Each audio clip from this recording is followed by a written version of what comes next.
Here's the 20 years of history that everybody is missing in the Angel Reese Chicago Sky debacle, and why I think the only way this thing ends is either with Jeff Pagliocca being fired or Angel Reese being traded.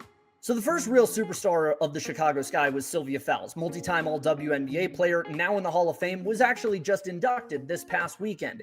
She left the organization, demanded a trade, and even sat out the first half of the year in order to do so. A big reason she wanted to go to the Minnesota Lynx, the state-of-the-art practice facility right across the street from the Target Center where Minnesota plays. Now, the Sky made the WNBA Finals in 2014, but Pokey Chapman was fired about a year or two later, and it was rumored that there was a rift between her and Sky superstar Elena Delle Donne. EDD came out and wrote in her autobiography that that actually wasn't the case, and the 2017 Chicago Sun-Times report indicated that it was actually the firing of Chapman that was an issue for Delle Donne and a reason that she wanted to leave.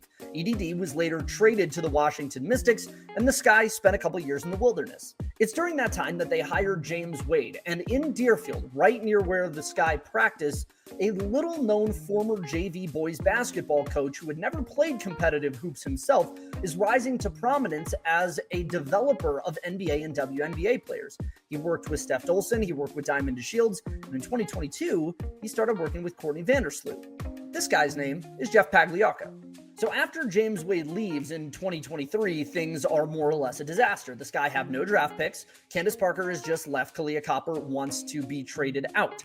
The Sky, without a GM, hires Teresa Weatherspoon to be their head coach, and then 3 weeks later, they hire Jeff Pagliocca to be the first standalone GM in the history of the franchise. So Pags gets to work, he makes a couple of trades, and ends up actually getting the picks that would become Angel Reese and Camila Cardoso. But very quickly, as we saw in 2024, things go off the rails a little bit. Spoon ends up fired, Kennedy Carter ends up being let go, and is now playing basketball in Saudi Arabia, I think the last time I checked, and we end up in 2025, where Vandersloot is back with the team, his loyal lieutenant, the person that he credits in a Chicago Sun-Times article for actually helping put his career onto the path that it's on now.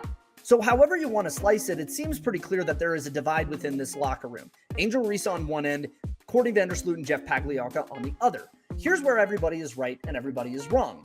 It's valid if you're Pags and Vandersloot to see the fact that you won a championship in 2021 under this same culture that you feel you are building now, and feeling that Reese needs to step in line because, after all, you have the WNBA ring on your finger.